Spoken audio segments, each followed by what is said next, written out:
How's it going, everybody? It's Stas here, and in today's video, we're going to be talking about the markets, breaking down the S&P, the Dow, and the NASDAQ, and we're also going to be talking about what I personally did today in these markets, as well as a bunch of stocks and a bunch of ETFs that I'm watching and that I'm looking to trade over these next couple of days here in April of 2020. And I also want to go over a bunch of companies like Chipotle, Netflix, and Snapchat that just reported earnings. I want to take a look at what their stocks are doing after hours, kind of what the brief numbers they reported are looking like, and I also want to share some thoughts about the markets right now, and in general, a bunch of other stocks that are reporting earnings this week. So before we do get into everything, guys, all I ask from you is to hit that like button for me, and I actually challenge you guys, can we get 200 likes on this video? Last time we did a 200 like challenge, I believe we fell a bit short, 190, 195, something like that. So can we get 200 and even above 200? Let's see. So hit that like button and also consider subscribing and join our Discord chat and our Facebook group linked in the description box. Those are 100% free of charge. So let's get into the video, starting off with the S&P 500 here, just like we do in every single video, which ended up going down yet again, as you all saw from the title. Stock market tanks, right? It did not do well today. The S&P down $86, down about 3.1% on the day. And if you guys were actually watching the NASDAQ, that got pretty ugly. It was down about 4%, maybe a little bit more than 4%. So today was one of the worst days, I'd say, we've seen in this market in the past couple of weeks. And I'm not sure if it is the worst day since this, quote-unquote bull market recovery we've seen over the past couple of weeks. But either way, it was not a good day. And when we're breaking down some technicals on the S&P here, we notice it held a very critical level pretty much the entire day ever since it collapsed earlier on in the day. And that level is right around 27.30. Notice how, actually more like 27.30 to 40, that general area.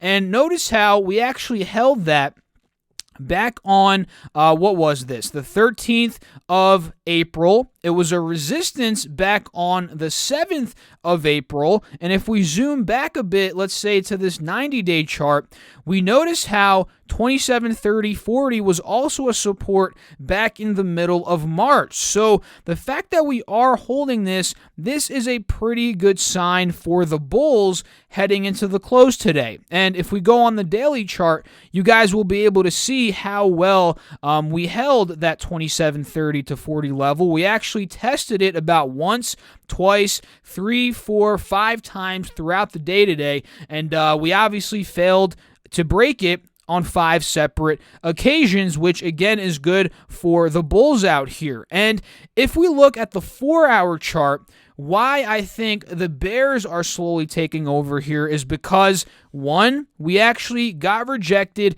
at 28.70, 28.80, which we talked about yesterday, which is under a major level of resistance from a couple of months ago. And two, we got rejected under the main moving average, being this 180 SMA here on the 4-hour chart, which we got rejected at a couple weeks ago before the massive leg down that we saw in the beginning of March. So at this point, the bears are slowly taking over, and especially if we break 27.30 to 40, guys, the bears could get us to 26.40 pretty quickly, which is the next level of support that I'm looking at here on the S&P 500, which would put us about 100 points lower from where we are now, which equates to roughly a 3.5% drop. So the downside here on the S&P is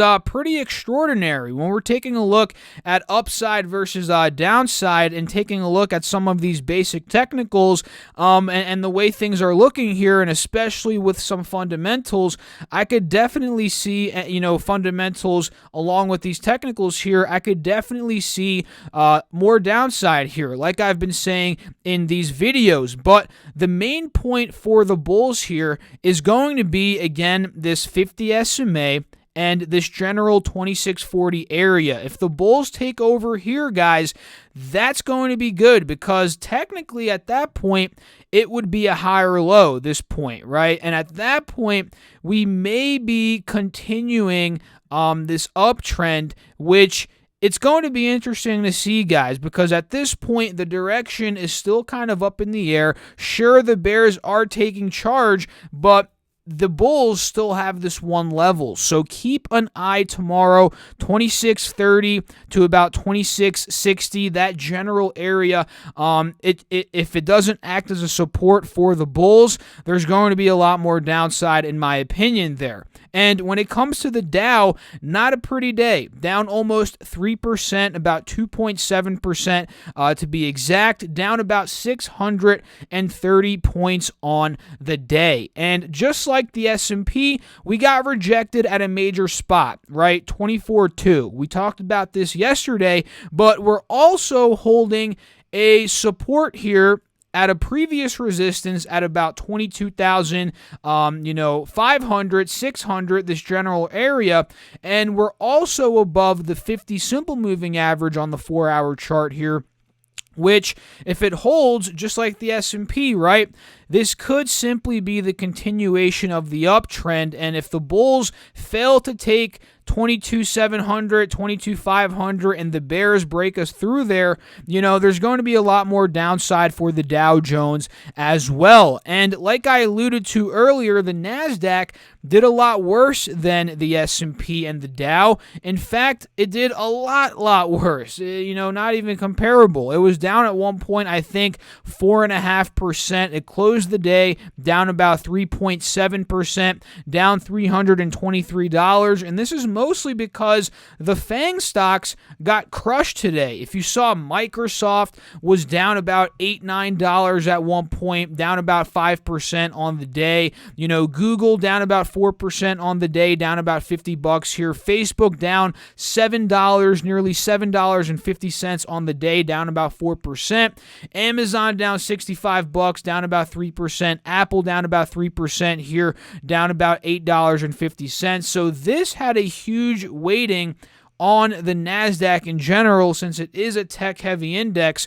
That's kind of why the NASDAQ ended up coming down here. And when we're breaking down some key levels, we failed to break 8,900, 9,000 bucks. That's very clear. That's a strong resistance on the NASDAQ. But at this point, the uptrend seems to still be intact. Unlike the Dow and the S&P, the NASDAQ's actually above the 180 SMA on the 4-hour chart, which is good for the bulls. Actually, it briefly broke above it, and now we're actually treading right under it, close to a support at around 8,300. So 8,300 putting us on top of that 50 SMA here. This is going to be a major spot for the bulls. If the bulls fail here on the NASDAQ, guys, we may see further downside to the point where 8,000 bucks might test, 7,600 bucks might test. These are a couple of levels. So the bulls are, overall with these markets, guys, the bulls are slowly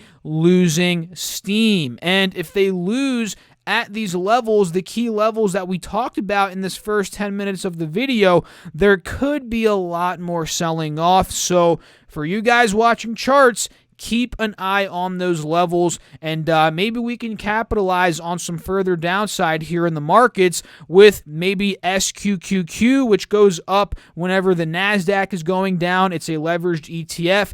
And maybe even SPXS, which goes up whenever the S&P is going down, and that is also a leveraged ETF. And disclaimer, guys, if you're a beginner, I wouldn't really mess with leveraged ETFs, and especially if you don't understand understand how they work. They are not long-term investing vehicles. They are simply meant for day trading. So if you're one of those people that is going to buy this and bag hold it, it's not for you. It's simply meant for in and out quick trading, and that's just my quick disclaimer when it comes to leveraged ETFs. And as always, do your own due diligence, guys. Whenever you trade anything, don't buy or sell based on anybody's opinion. So in terms of what I did today, guys, I made a couple of trades today, and one of them wasn't the best of moves, but the first move I made, we'll get into the other one here in a minute or two.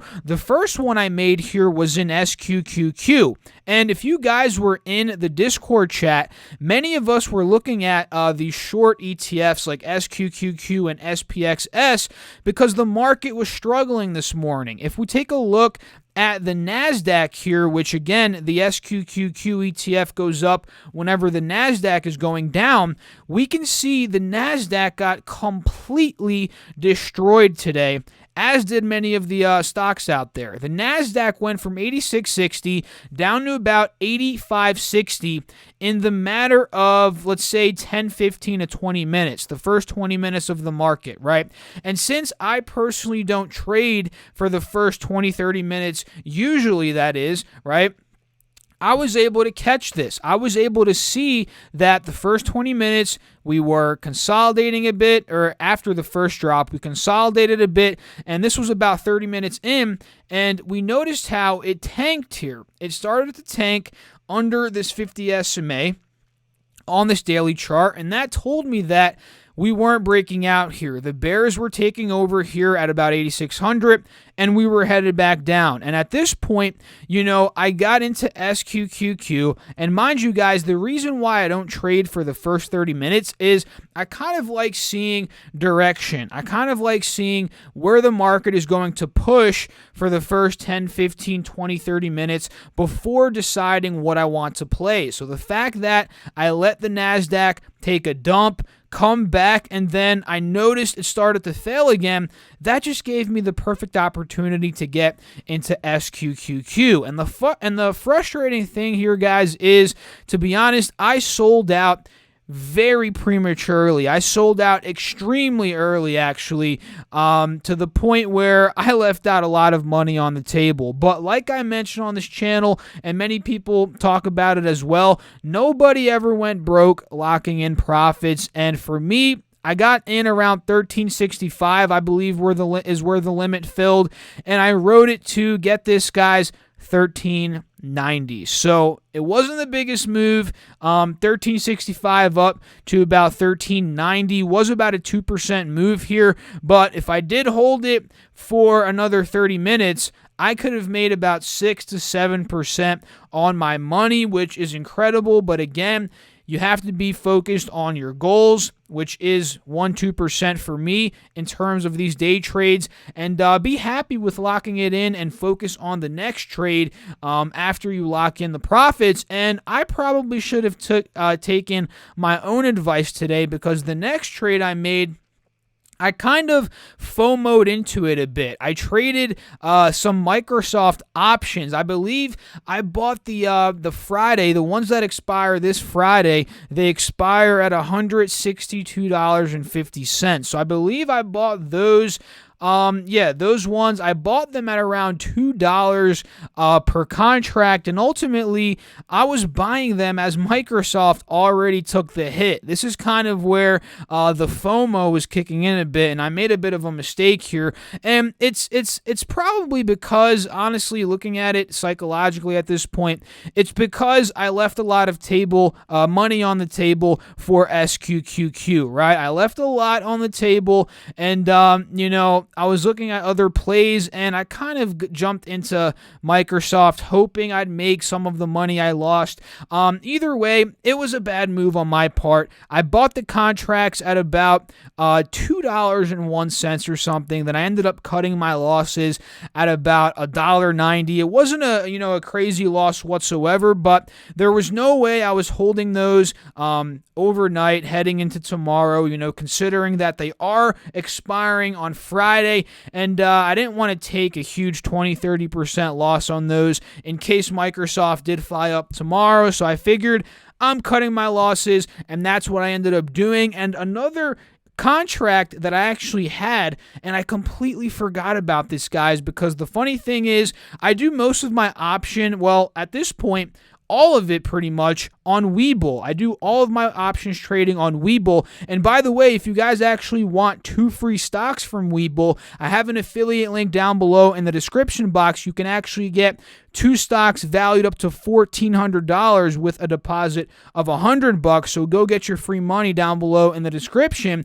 I typically do all my options trading there, but I have one video that I made about a year and a half ago on Robinhood that's still bringing me in free stock money. And you get these free stocks that are $5-6, and what I do with this money is I don't take it out. I don't really buy stocks. I buy put options. I buy call options. I kind of gamble with this money. And yesterday I bought a contract, and I completely forgot to mention it in the video. I bought one contract of USO at, what was it, $1.50 contract that expires sometime in May.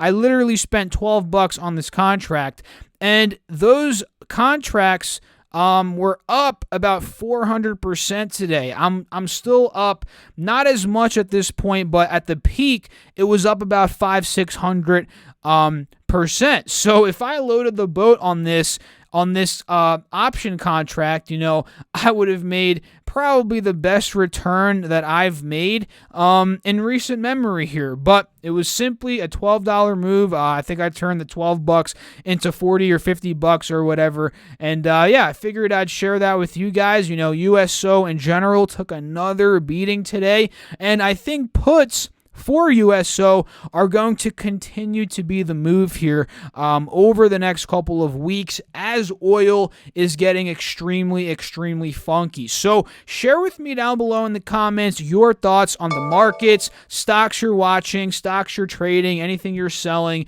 and your thoughts on oil, options in general. I would love to know down below. Now, let's get into a bunch of these earnings that did come out within the past 30 minutes here. One of them being the arguably most anticipated earnings report, Netflix, ticker symbol NFLX. And just judging off of their aftermarket activity here, this is extremely volatile. It went from $4.30 at the close up to $4.85 within the matter of a couple of minutes, now back down to $438. And when it comes to their earnings report, we're not jumping into depth because that would take too long, but the brief numbers here are EPS came in at $1.57, and that actually missed the expectation of $1.65. And revenue came in at $5.77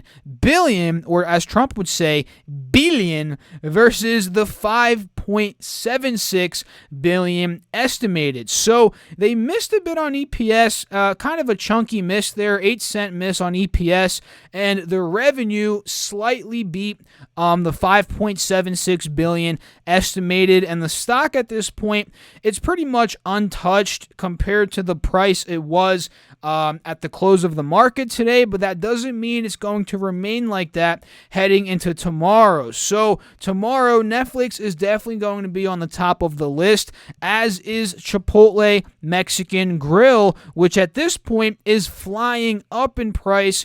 Unlike Netflix, we closed at $7.86. Chipotle's now at $835 per share because their EPS actually crushed estimates. It came in at $3.08 versus the $2.90 estimated, and revenue came in at $1.41 billion versus the $1.40 billion estimated. So, based off these brief numbers, Chipotle is definitely rallying up here due to this EPS beat, and take a look. The chart continues to move up. And a company that I didn't even know was reporting earnings today until I got a notification on my phone from Robinhood is Snapchat.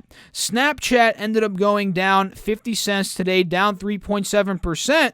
It closed at $12.40 per share, but after hours, guys, we're up almost $2.50 because their EPS, get this, it came in at -8 cents versus the -7 cents expected. So they missed a bit on EPS there, but revenue came in at a pretty impressive number, $462 million versus the $431 million expected. So they beat revenue by $31 million there, which is pretty incredible. And another big company today, which is why the Dow is being dragged down a lot today, that reported earnings is IBM, International Business Machines. And I'm not too sure exactly what they reported, but I read that year over year their revenue is declining, and that's obviously not good, especially because they are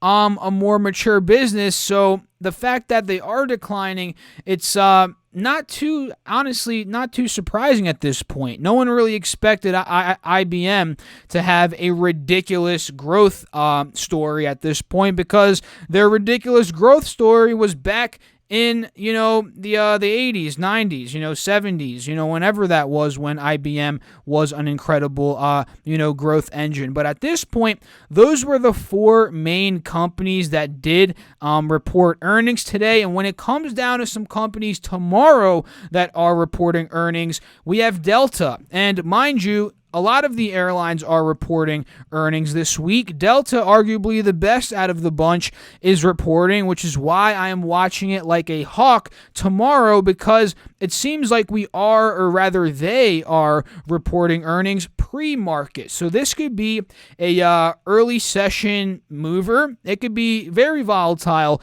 in the first 30 minutes of trading, even in the pre-market session from 9 to about 9:30 a.m. here on the East Coast. And another company is AT&T. I'm pretty sure they are reporting earnings 7:30 a.m. Central Standard. So they're also going to be a pre-market earnings report, meaning they might be volatile the first 30 minutes to an hour. And I think Verizon is also reporting earnings this week. So a lot of the conglomerates, guys, a lot of these big names that have a lot of big weighting in the overall indexes here, they're starting to report, which is kind of why, another reason why the market could be slowing down here in anticipation of these major companies reporting earnings. That's another kind of theory of the markets slowly tapering off here. And when it comes to some other stocks, Tesla took a big haircut today, down about 8%, down about $60, and I've been on this channel screaming for a Tesla pullback, and we finally got arguably the most significant pullback that we've gotten here since the middle of March. It's been about a month since we've seen a pull down this significant. And notice how this pull down on Tesla is putting us at a pretty interesting spot. This spot here being around 660 to about 670. This is an area that Tesla has done well at in the past. We ran from 660 to almost $1,000 a share a couple months ago. We tested it back towards the end of February, and we rallied from 650 to about 800. We just failed at about 800 again a couple days ago, and now we're back at 650, 670-ish, that area. So maybe we rebound here. Maybe we pop off this 50 SMA on the 4-hour chart. Maybe we rally back into the 700s. That's kind of what I'm watching here tomorrow. And hey, maybe I might buy a couple shares to day trade. Maybe I'll buy a couple contracts, maybe a couple call option contracts here. Who knows? But either way, I could see a lot of potential here in, Tesla over these next couple of days, especially if the markets do turn around. But if they dump like I do expect them to potentially, Tesla might dump as well, with honestly all of these stocks that I'm talking about. All of these stocks have more potential downside, if the markets drop, but we're hypothetically, we're laying out a hypothetical plan here. If the markets were to rebound, we're just taking a look at kind of what these stocks can do. Another one is Shopify, ticker symbol SHOP, just like Tesla. I've been screaming for a pull down on this one, and we finally got it from 670 down to about 585. And you guys can notice it could have more downside. We failed to break out of the 50 SMA here at about 620 today. We failed, and we actually closed on a bit of a downswing, meaning we may go and test tomorrow, 560.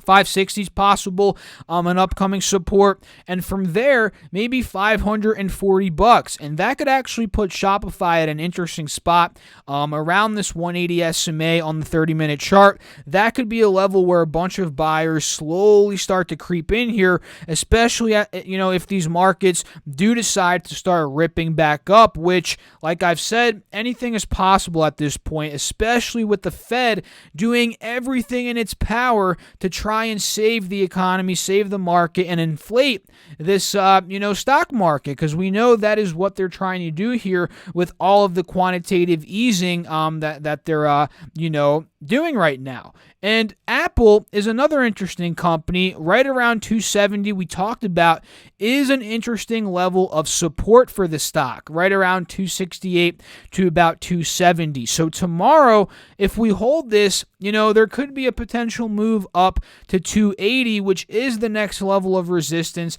that I'm noticing here. And if you guys were watching Microsoft, like I mentioned earlier, it got crushed today, down about 4%, down about $7.30 on the day. And I just want to see, does this uptrend hold? Do we rebound from here and maybe slowly test the 170s or maybe even the 180s again? That's kind of, from the bullish perspective, what I would want to see. But if we break to the downside, guys, there could be more downside, more selling, maybe to the 160s, maybe to the 155 level. And holding those options that I had earlier, if I held them and the stock did fall under 162.5, which was the strike, obviously I'd make a lot of money by Friday, but the time constraint here is the risk when it comes to that option, because the time is so soon. The expiration date's only 3 days away,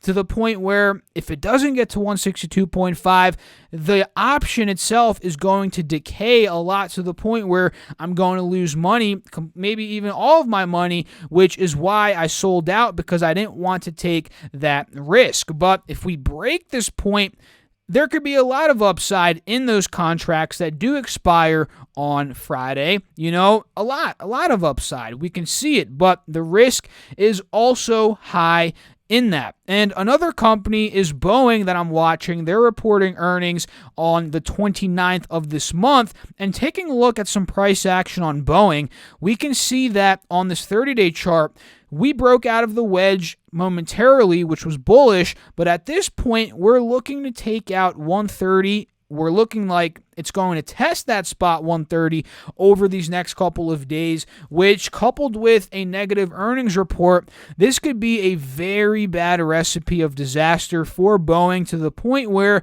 we may be seeing the stock dump even further, maybe take out 130, 120. It's going to be bloody there for Boeing, in my opinion, especially if they report negative earnings. And another company to keep an eye out on is Disney. They're obviously seeing a bunch of trouble right now with their parks shut. A lot of analysts are downgrading the company from what I read. We're seeing some resistance on the major moving averages here on the 4-hour chart. If we do break this level, guys, I think, and this level being around $100, $95, I could see a lot more downside in Disney, to the point where I might be buying some put options. I might be buying some put options here, in Disney, and I might take those profits and buy some more shares of the stock under about $70. That's kind of where I would want to buy more shares of the company, as I did start buying some literally at $79 in my Roth IRA IRA a couple weeks ago, and I'm not planning on buying any more until we get either into the 80s or under that $70 level again. And of course, guys, I'm long gold. I see a lot of potential in gold, although we are seeing a bit of a bearish divergence here on the 20-day hourly chart when it comes to gold. You guys can see we were uptrending in terms of the price, but the RSI here was slowly making, lower highs, hence the bearish divergence. But I'm thinking here, if gold is able to hold 1700, which it is, if we're able to break 1720 to 30 under this moving average, under this major resistance, we could see another breakout to the point where gold may go to $1,800, and ideally, I would want to see the gold future RSI pop up a bit, maybe to 60 to 70. And at that point, we may be getting that move that I want to see in gold. And overall, you guys know I'm long GDX. I have some contracts that are expiring in August. And in general, I think GLD could also be an opportunity here. This is an ETF that tracks the price of gold. If gold does take over 1725, 1730,